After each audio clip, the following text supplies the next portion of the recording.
শহরের কোলাহলকে পিছনে ফেলে আজ আমরা চলে আসলাম গাজীপুরের তেঁতুলতলা গ্রাম। এখানে প্রকৃতি কথা বলে আর সময় একটু ধীরে চলে। বেশ একটি চমৎকার একটি জায়গা। Everyone, your friend M S Jalal, welcome to blog 60। So guys, আজকে আমরা আসলাম গ্রাম বাংলার ঐতিহ্যবাহী একটি সাংস্কৃতিক এলাকা। এই এলাকাটা এত সুন্দর যে মহান রব কি নিখুঁতভাবে সৃষ্টি করেছেন। গ্রাম বাংলার যতটা মুভমেন্ট আছে এখানে প্রত্যেকটা মুভমেন্ট আপনারা পেয়ে যাবেন। এত সুন্দর করে গ্রামটাকে আল্লাহ তাআলা সৃজন করেছেন। এই গ্রামের প্রত্যেকটা দৃশ্য, সুন্দর মোমেন্টগুলো আজকে ফুটিয়ে তোলার জন্য আজকে আমরা চলে আসলাম আপনাদের সম্মুখে। আজকের ব্লগটি খুবই ঐতিহ্যবাহী ঐতিহাসিক চিত্র নিয়ে সুন্দর চমৎকার একটি ব্লগ হতে যাচ্ছে।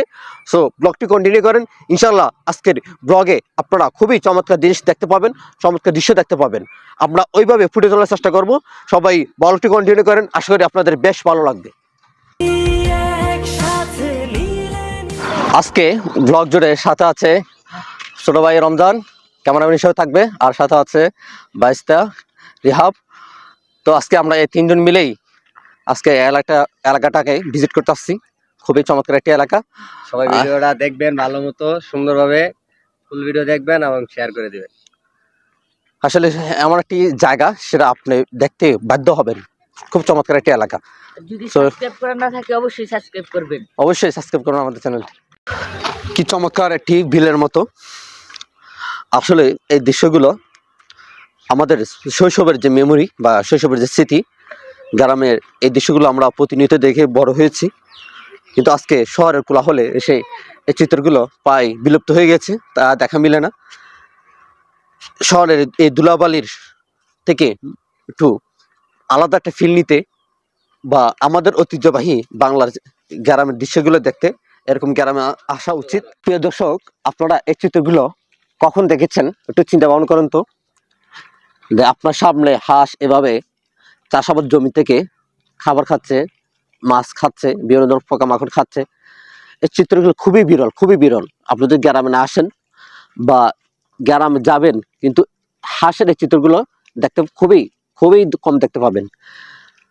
মানে আলাদা একটা ফিল কাজ করতেছে অন্তর থেকে, যে হাঁসগুলা খাবার খাচ্ছে, কি চমৎকার একটা দৃশ্য, মানে কত কি চমৎকার একটা ভিউ, সেটা আমি ভিডিওর মাধ্যমে কখনোই প্রকাশ করতে পারবো না। আমার খুব ভালো লাগছে, এই জন্য এখানে বসে গেলাম, বসে এদের খাবার দৃশ্যগুলো দেখতেছি। খুবই ভালো লাগতেছে। আপনাদের কেমন লাগছে সেটা অবশ্যই কমেন্ট করে জানাবেন। আর এমন চিত্রগুলো আপনারা দেখতে চান কিনা আমার ভিডিওতে, গ্রাম বাংলা ঐতিহ্যবাহী চিত্রগুলো আপনারা দেখতে চান কিনা সেটা অবশ্যই কমেন্ট করে জানাবেন। আপনারা যদি কমেন্ট করেন, ইনশাল্লাহ আমি সবসময় চেষ্টা করবো গ্রাম বাংলা ঐতিহ্যবাহী দৃশ্যগুলো তুলে ধরার জন্য। গাজীপুরে এমন চমৎকার একটি রাস্তা থাকবে, এরকম সুন্দর পরিবেশ, গুছালো সাজানো একটি পরিবেশ, চমৎকার একটি দৃশ্য, আসলে খুবই অবাক করার মতো। এই জায়গাগুলো আসলে মানে আলাদা একটা ফিল লাগে বা সুন্দর একটা অক্সিজেন। গ্রাম বাংলা যে একটা চিত্র, এগুলো যে আমরা এইসব জায়গাগুলোতে না আসি তাহলে মানে বিশ্বাস করার মতো না, এত সুন্দর একটি অসম্ভব জায়গা। আসলে এই জায়গাগুলো আমাদেরকে আমাদের ঐতিহ্য, বাংলার যে ঐতিহ্য আছে সেই ঐতিহ্যের দিকে ফিরিয়ে নিয়ে যায়। এই জন্য মাঝে মধ্যে যখন সময় পাবেন এরকম সুন্দর পরিবেশে আসবেন, ফ্রেন্ড সার্কেল নিয়ে আসবেন, ফ্যামিলি নিয়ে আসবেন, ঘুরতে আসবেন।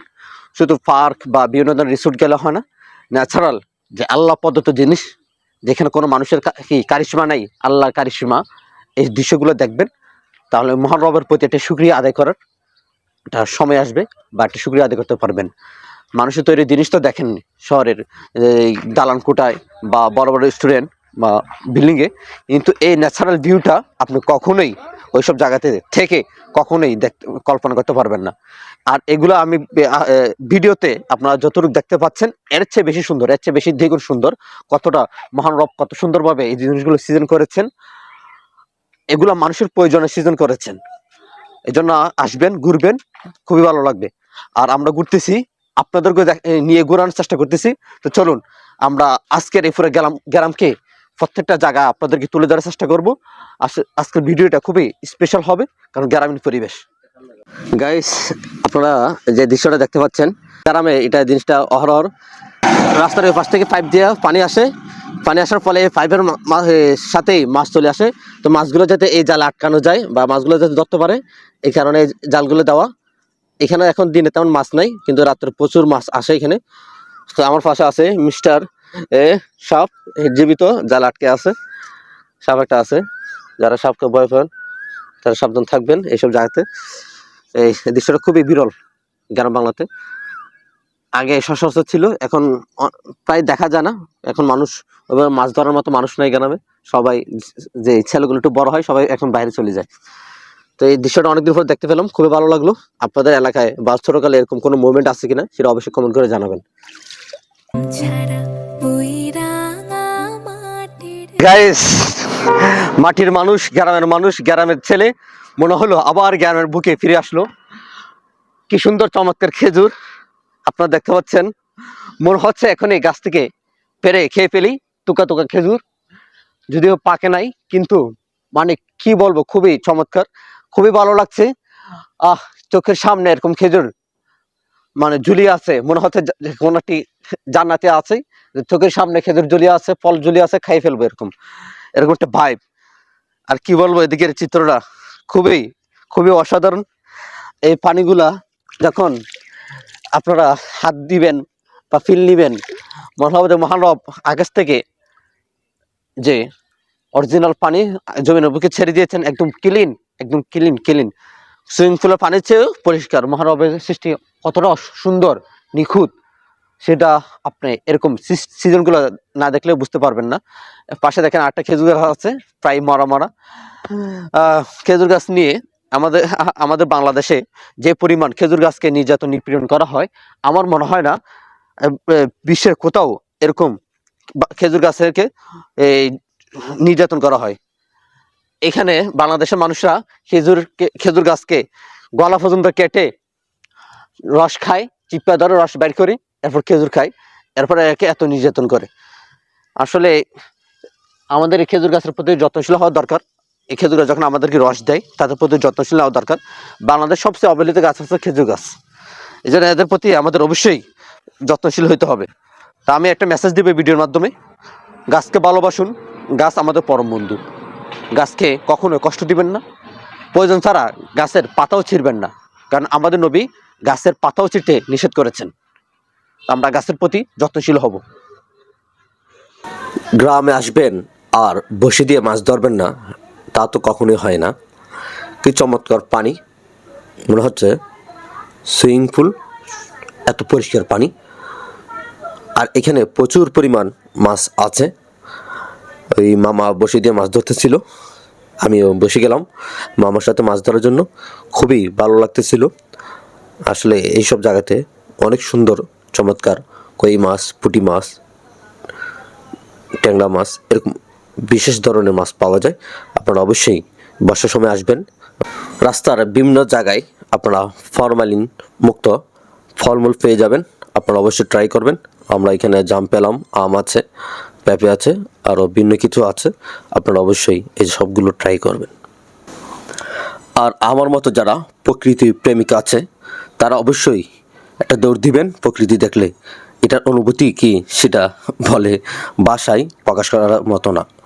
গাইস, গ্রামে আসবেন আর এরকম সন বা কাশফুলের রাজ্য আসবেন না, সেটা কল্পনা করা যায় না। যদিও বা এখানে কাশফুল নাই, হয়তো পরবর্তীতে কাশফুল ফুটবে। জায়গাটা খুবই অসাধারণ একটি জায়গা। যারা ছবি তুলতে চান গ্রামে এসে, এইসব জায়গাগুলো আপনার জন্য পারফেক্ট। এখানে এখানে এসে ছবি তুলবেন, খুবই ভালো লাগবে। ছবিগুলো খুব কোয়ালিটিফুল হবে। আমরা কয়েকটা ছবি শ্যুট করলাম, খুব ভালো লাগলো। আপনারাও যদি গ্রামে আসেন এইসব জায়গা দেখবেন, অবশ্যই ছবি তুলবেন, খুব সুন্দর ভিউ আসবে। ছবিগুলো অনেক কোয়ালিটিফুল হবে। এই জন্য এই জায়গাগুলো মিস করবেন না যারা গ্রামে আসেন। আপনারা শহরে আম খান, কিন্তু আম গাছগুলো দেখেন না। দেখেন আম গাছগুলো কতটা সুন্দর, আমগুলো ঝুলিয়ে আছে, দেখলে মনে হবে খেয়ে ফেলি। তো গ্রাম আসলে এরকম বিভিন্ন ফলমূল দেখা যায়, যা খুবই ভালো লাগে। এই দৃশ্যগুলো দেখার জন্য হলেও গ্রামে আসবে। গাইস, আপনাদেরকে একটি ইম্পর্টেন্ট জিনিস দেখাবো যা খুবই বিরল। এটা হচ্ছে টমেটো, যেটা আমাদের শৈশবের খুবই একটি আনন্দদায়ক ফল ছিল। আমরা খুবই আনন্দের সাথে এই ফলটাকে উপভোগ করতাম, খাইতাম। যেটা আমরা একসময় টমেটো হিসাবে চিনতাম। অনেক কাটা থাকে, ফলগুলো দেখতে খুবই চমৎকার, মনে হবে একটি বিশেষ একটি ফল। এটা স্বাদটা স্ট্রবেরির মতো। কখনো যদি দেখেন অবশ্যই ট্রাই করার চেষ্টা করবেন। আমার খুব ভালো লাগলো। আপনাদের এলাকায় আছে কি না সেটা অবশ্যই কমেন্ট করে জানাবেন। গাইস, আমি কেন ব্লগার? এই চিত্রগুলো দেখার জন্য ব্লগার। এই চিত্রগুলো, এই সুন্দর চমৎকার দৃশ্যগুলো বিবাদে খারাপ ভিডিও লো, হইতাম ব্লগার না হইতাম তাহলে খারাপ ভিডিও লো। করতাম না। আমার জীবনের সবচেয়ে আকর্ষণীয় চমৎকার ফিল্ম হচ্ছে এই দৃশ্যগুলো। খুবই অসাধারণ একটি দৃশ্য। এতগুলো হাঁস আমি মনে হয়